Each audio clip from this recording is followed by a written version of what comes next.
CBI కూడా పనిచేయలేని పరిస్థితి రాష్ట్రంలో. నేను అడుగుతాను అధ్యక్ష, ఇప్పుడైనా సరే ఢిల్లీకి పోయారు, ఓ కిల్డ్ బాబాయ్, ఇది నా క్వశ్చన్ ఫస్ట్ నుంచి ఇప్పుడు అడుగుతున్నా మళ్ళీ, ఓ కిల్డ్ బాబాయ్ ఎవరు సమాధానం చెప్పారు? విజయ్ కుమార్ రాజు గారు, విష్ణుకుమార్ రాజు గారు, మీరు చెప్పాలి ఇప్పుడు.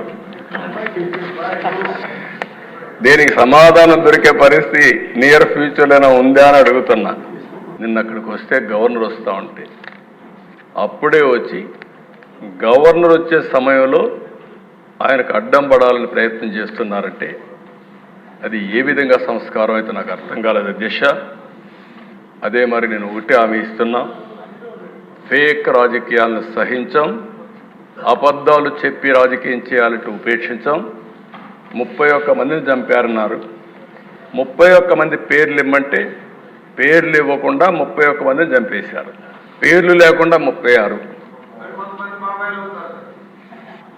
ఏమంటారు? ఆ పరిస్థితి రానిలే, అదే లాస్ట్. మీరు గుర్తుపెట్టుకోవాలి, అదే కడపటిది కావాలి. ఆ రోజు కూడా నేను చూశాను, నిద్రలేశాను సీఎంగా. సాక్షి స్క్రోలింగ్ వచ్చింది, ఆ స్క్రోలింగ్లో వివేకానంద రెడ్డి హార్ట్ అటాక్ గుండెపోటుతో చనిపోయాడు, అయ్యో పాపం అని నేను కూడా బాధపడ్డా. అంటే ఒక ముఖ్యమంత్రిని కూడా మభ్య పెట్టగలిగారు. ఈరోజు రాష్ట్ర ప్రజానీకం గుర్తుపెట్టుకోవాల్సిన అవసరం ఉంది. అక్కడి నుంచి మార్నింగ్ రాలేదు, ఫ్లైట్స్ ఉన్న ఎలక్షన్ల ముందు హెలికాప్టర్ రాకుండా ఫ్లైట్లో రాకుండా బై రోడ్డు వచ్చారు. ఆ డ్రామాలన్నీ నేను చెప్పదలుచుకోలేదు. అంటే సాయంత్రం వచ్చారు, మాట మార్చేశారు, నెక్స్ట్ డే నారాసుర రక్త చరిత్ర, నా చేతిలో కత్తి. అంటే అధ్యక్ష, అలాంటివన్నీ చేసి నాటకాలు ఆడే పరిస్థితికి వచ్చారు. ఏదేమైనా ఇలాంటి సమస్యలన్నిటికీ ఒకటే మార్గం, ప్రజా చైతన్యం, ప్రజల్ని అప్రమత్తం చేయడం తప్ప వేరే మార్గం లేదు. తప్పకుండా నేను ఒకటే చెప్తున్నా, ఫేక్ రాజకీయాలు సహించాం, ఎవరి బెదిరింపులకు భయపడే పరిస్థితిలో ఈ ప్రభుత్వం లేదని మరొకసారి హెచ్చరిస్తున్నా, గట్టిగా చెప్తున్నా. లా అండ్ ఆర్డర్ పరిరక్షిస్తాం. లా అండ్ ఆర్డర్ని ఎవరు వైలేట్ చేసినా, ఎవరు వాళ్ళ చేతుల్లో తీసుకోవాలన్నా వాళ్ళందరినీ నిర్మోహమాటంగా హ్యాండిల్ చేస్తాం. మత ఘర్షణల్ని, ఫ్యాక్షన్ రాజకీయాల్ని, రౌడీల్ని, తీవ్రవాద సమస్యని పరిష్కారం చేసే చరిత్ర ఇక్కడే మాది.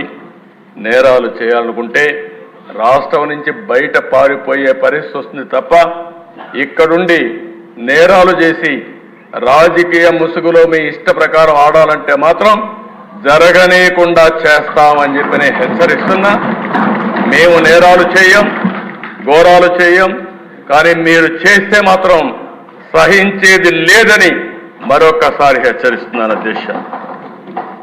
ఒక పక్కన లా అండ్ ఆర్డర్ కాపాడాలి, అది మన బాధ్యత.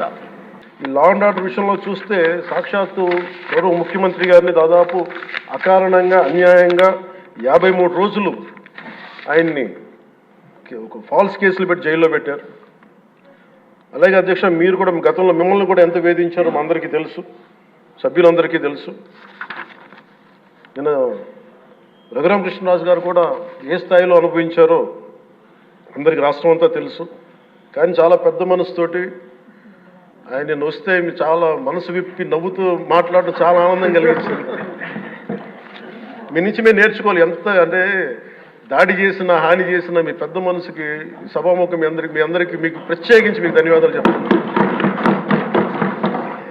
మీ అందరి నుంచి మీ నుంచి స్ఫూర్తి తీసుకుంటాం. మీ నుంచి అంటే తిట్లు తిన్నా కానీ, దెబ్బ తిన్నా కానీ ఎంత సౌహృదయతో ఉండాలనేది మీరు చూపించారు. ఇంకొక యాంగిల్లో శ్రీ నారా చంద్రబాబు నాయుడు గారు నిన్న కూడా చెప్తా ఉన్నారు, వాళ్ళు మన మీద దాడులు చేశారు కదా అని చెప్పి ఈరోజు మనకు 164 సభ్యులు ఉన్నారని చెప్పేసి 21 మంది పార్లమెంట్ సభ్యులు ఉన్నారని చెప్పి మనం కూడా అలా చేయడం సహేతుకం కాదు. చాలా మనం యాజ్ పర్ సిస్టమే వెళ్ళాలి. నిన్న కూడా చాలామంది సభ్యులు మా మీద దాడులు జరుగుతూ ఉన్నాయి, మా మీద బెదిరిస్తున్నారు, ఈ రోజుకి ఓడిపోయి కూడా ఇంకా మన కూటమి సభ్యులందరి మీద బెదిరిస్తున్నారు అని అంటే చంద్రబాబు నాయుడు గారు ఒకటే చెప్పాను నేను, మనం అలాంటి వాటికి నేను విరుద్ధం. మీరు అలా కనుక కాదు, సిస్టమ్ని కాదని కనుక మీరు చేస్తే మీరు నాకు దూరం అవుతారని చెప్పి చాలా స్పష్టంగా చెప్పారు. అది నాకు కూడా చెప్పారు, అది మీకు కూడా వర్తిస్తుందని చెప్పి ఖచ్చితంగా చంద్రబాబు గారు చెప్తాను దృష్టిలో ఖచ్చితంగా దాన్ని ఒళ్ళు దగ్గర పెట్టుకుని మేమందరం ఉంటాం sir. Will take your guidance very seriously and committedly sir. ఈరోజు ఏ శాంతి భద్రతలు అయితే వాళ్ళు మాట్లాడుతున్నారో, జగన్మోహన్ రెడ్డి వాళ్ళు మాట్లాడుతున్నారు అంటే ప్రతిపక్ష నాయకుడు కాదు కాబట్టి అసెంబ్లీలో పులివెందుల ఎమ్మెల్యే గారు మాట్లాడితే ఆ ప్రికార్డ్స్ తీసుకొని వచ్చి శాంతి భద్రతలకు మాట్లాడుతున్నారు. ఒక్కసారి బ్యాక్కి వెళ్ళాలి అధ్యక్ష. శాంతి భద్రతల విషయంలో శాంతి భద్రతలను కాపాడుకోవడానికి అసలు పోలీస్ డిపార్ట్మెంట్కి వాళ్ళు ఏం చేశారు? ఈ రోజుకి కూడా చాలా క్లియర్గా చెప్తున్నాం అధ్యక్ష. పోలీస్ డిపార్ట్మెంట్ని రాజకీయ అవసరాల గురించి కాకుండా ప్రజల భద్రత గురించి, శాంతి భద్రతల విషయంలోని కూడా మేము ముందుంటామని మనస్ఫూర్తిగా. సరే, ఇక్కడ ఒక విషయం చెప్పాలి. సుమారుగా గవర్నమెంట్ ఎంప్లాయీస్ తాలూకా జీపీఎఫ్ అంతా కూడా డైవర్ట్ చేసేసాడు లాస్ట్ 5 yearsలో. దానికి కోర్టుకి వెళితే టెక్నికల్గా ఏం చెప్పారంటే అన్ఎక్స్పెక్టెడ్గా వెళ్ళిపోయింది, డబ్బులు మాకు సంబంధం లేకుండా వెళ్ళిపోయిందని ఆన్సర్ కూడా గవర్నమెంట్ నుంచి కోర్టుకి వెళ్ళిన పరిస్థితి కూడా మనం చూస్తూ ఉంటే సిగ్గుపడాలి ఈరోజు. అంటే వాళ్ళు దాచుకున్న వాళ్ళ సొమ్ము కూడా వాళ్ళకి తిరిగి ఇవ్వడానికి కూడా లాస్ట్ గవర్నమెంట్ 5 సంవత్సరాలు కూడా జగన్మోహన్ రెడ్డికి మనసు రాలేదు అధ్యక్ష. ఈరోజు తిరిగి పోలీస్ వ్యవస్థల గురించి, విధానాల గురించి, రాజ్యాంగం గురించి ఆయన మాట్లాడుతుంటే కొంచెం మనందరం కూడా ఇబ్బంది పడాల్సిన అవసరం ఉంది అధ్యక్ష. ఈ శాంతి భద్రతల గురించి కూడా చాలా స్పష్టంగా మాట్లాడుతూ ఒక పాలన, ప్రతీకార రాజకీయం అనే అంశం మీద కూడా గవర్నర్ గారు వారి ప్రసంగంలో మాట్లాడటం జరిగింది. ఇది స్పెసిఫిక్గా ప్రత్యేకంగా చూడవలసిన అంశం అధ్యక్ష. ఎందుకంటే పాలన, ప్రతీకారం, ఇక్కడ ప్రతీకార రాజకీయంలో కొన్ని వేల కేసులు ఎంతోమంది మీద చాలా అన్యాయంగా జస్ట్ ఇప్పటి రూలింగ్ పార్టీకి కేవలం నోటితో మద్దతు తెలియజేసిన ఒక ఫ్లెక్సీ ఎవరైనా వేసినా కూడా వాళ్ళందరి మీద కేసులు పెట్టడం జరిగింది. ఈ కేసుల గురించి చెప్పాలి అంటే మరి నా మీదే ఒక 14, మరి చెప్పచ్చో లేదో తెలియదు కానీ మరి అన్యాయంగా పెద్దలు శాసనసభాపతి గారి మీద ఒక 16, 18 అలా ఎంతోమంది మీద, మరి లోకేష్ గారి మీద ఆయన యోగాలు అని వెళ్తూ ఉంటే ఇలా రకరకాలుగా కొన్ని వేల కేసులు అన్యాయంగా బనాయించడం జరిగింది. అది కేవలం రాజకీయ ప్రేరేపిత కేసులు, సబ్స్టెన్స్ లేని కేసులు. మరి అటువంటి సబ్స్టెన్స్ లేని ఎన్నో వేల కేసుల్లో మరి ఈరోజు ఒక దుష్ట పాలనని అంతమొందించడానికి, మంచి పాలన రావడానికి ఒక ట్వీట్ చేసినా కూడా కేసులు పెట్టినవి ఎన్నో వేలల్లో ఉన్నాయి. కాబట్టి వాటిని మళ్ళీ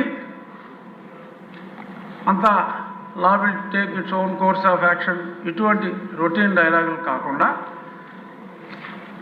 ఒక నిర్ణయం తీసుకుని సమిష్టిగా ఆ నిర్ణయం ద్వారా, ఎందుకంటే గవర్నర్ గారే స్పష్టంగా పేర్కొన్నారు కాబట్టి ఆ నిర్ణయం ద్వారా ఈ అన్యాయంగా కేసుల్లో ఇరుక్కున్న వారికి స్వాంతన చేకూర్చే విధంగా మరి చేయాలి. అవసరమైతే క్యాబినెట్లో పెట్టి మరి గవర్నర్ గారి అప్రూవల్ తీసుకునే దిశగా మరి హోమ్ మినిస్టర్ శ్రీమతి అనిత గారు చర్యలు తీసుకోవాలి అని చెప్పి సభాముఖంగా మీ ద్వారా విన్నవించుకుంటున్నాను. ఎందుకంటే ఎన్నో